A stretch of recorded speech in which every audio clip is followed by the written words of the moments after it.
Hi friends, మనం ఈరోజు bank Nifty చార్ట్ని analyse చేద్దాము.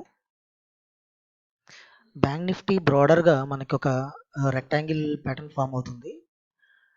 ఆ, ఇది ఒక బ్రాడర్గా ఈ రేంజ్లో కన్సాలిడేషన్ అవుతుంది. 36,000 నుంచి 34,000 మధ్యలో ఇది కన్సాలిడేషన్ అవుతుంది.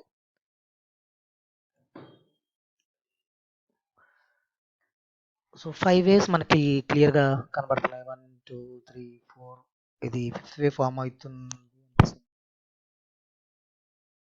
చూస్తే ఏంటంటే నిన్న మనకి యాక్చువల్గా ఇది మొన్న మనకి ఇక్కడ షార్ట్ కవరింగ్ క్యాండిల్ వచ్చింది. ఇదంతా మొత్తం షార్ట్ కవరింగ్, ఈ షార్ట్స్ కొట్టినవన్నీ ఇక్కడ కవర్ అయిపోయినాయి. మరి ఎందుకంత ఆవేశపడి కొంపలు మునిగిపోయినట్టు షార్ట్ కవరింగ్ చేశారో మనకైతే తెలియదు.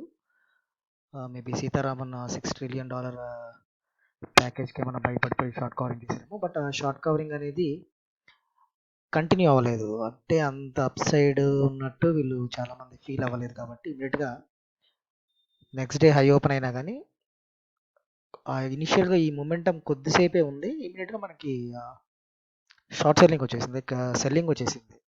కొంతమంది బాగా అమ్మేస్తున్నారు. సో ఈరోజు ఇప్పుడు దీన్ని బట్టి మనం ఈరోజు ఈ పరిస్థితి ఎట్లా ఆలోచించుకోవాలంటే, నార్మల్గా ఏమై ఉండాల్సింది, బుల్లిష్ అయి ఉంటే మనకి ఇక్కడ హై ఓపెన్ అయి ఉండాల్సింది. హై ఓపెన్ అయ్యి దీని లోపల ఒక హరామి కానీ డోజీ కానీ అట్లా ఫామ్ అయి ఉంటే రేపటికి ఏమన్నా మళ్ళీ బుల్లిష్ అవడానికి ఛాన్స్ ఉండేది. కానీ డౌన్ ఓపెన్ అయింది. డౌన్ ఓపెన్ అయిందంటే ది బాక్స్ లోపల ఓపెన్ అవ్వకుండా కింద ఓపెన్ అయిపోయింది. కింద ఓపెన్ అయిందంటే అంత స్ట్రెంత్ లేదు, వీక్నెస్ వచ్చేసింది ఇమీడియట్గా. వీక్నెస్ అనేది ఈరోజు నిన్న క్యాండిల్ లెంత్ మనం చూసుకుంటే 35,900 మైనస్ 500 అంటే ఆల్మోస్ట్ 400 పాయింట్స్ డిఫరెన్స్ ఉంది. కాబట్టి హైకీలోకి మనకి ఈరోజు కూడా నియర్లీ ఒక 400 పాయింట్స్ లో బ్యాంక్ నిఫ్టీ ఫ్లక్చుయేషన్ అవ్వడానికి మనకి ఛాన్స్ ఉంటుంది.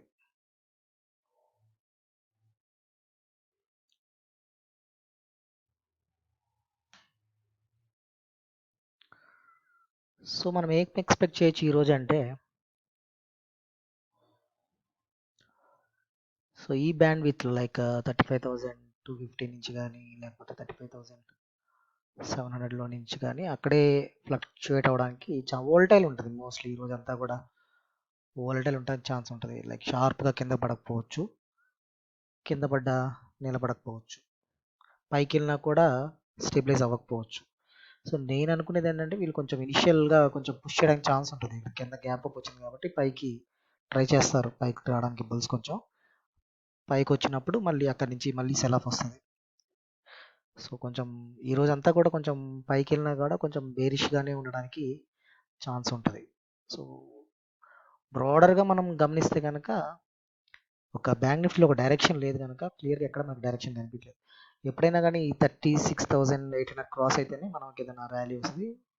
అదర్వైజ్ నార్మల్గా మనం ఏం గెస్ట్ చేయొచ్చు అంటే, రాబోయే ఒక 5-6 డేస్లో 7 డేస్లో 34,600కి రావడానికి ఛాన్స్ ఉంటుంది. ఎందుకంటే ట్రెండ్ లైన్ మళ్ళీ టెస్ట్ చేస్తుంది, ఇక్కడ దాకా వస్తుంది. అది ఇక్కడికి వచ్చిన తర్వాత ఇక్కడ మనము సీరియస్గా మనం బై చేయాలి. స్టాప్ లాస్ అనేది ఇక్కడ పెట్టుకోవాలి.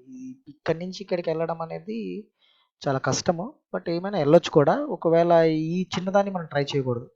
ఇది బ్రేక్అవుట్ అయితేనే మనం సీరియస్గా ఏదైనా బై చేయాలి. అక్కడ నిఫ్టీకే దిక్కు లేదు, అది రెసిస్టెన్స్ క్రాస్ అవ్వడం కానీ కష్టంగా ఉంది. సో ఇది ఎలా పైకి వెళ్తుంది అనేది ఇప్పుడు కొంచెం టఫ్ అవుతుంది. సో మోస్ట్లీ ఇది కిందకే రావడానికి, స్లోగా కిందకి రావడానికి ఛాన్స్ ఎక్కువ ఉందని నాకు అనిపిస్తుంది. అది కూడా ఒక స్ట్రాంగ్ ట్రెండ్ అనేది మార్కెట్లో లేదు ఇప్పుడున్న పరిస్థితుల్లో. సో లాట్ ఆఫ్ ఫ్లక్చుయేషన్ అనమాట. కాకపోతే ఏం చేయాలంటే be careful while taking aggressive calls or aggressive puts in bank nifty, ఎందుకంటే వర్కౌట్ అవ్వదు.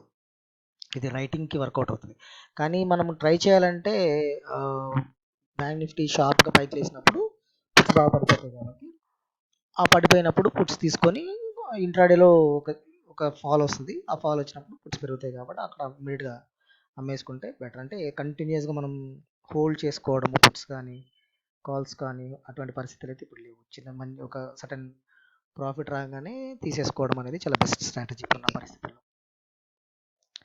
అది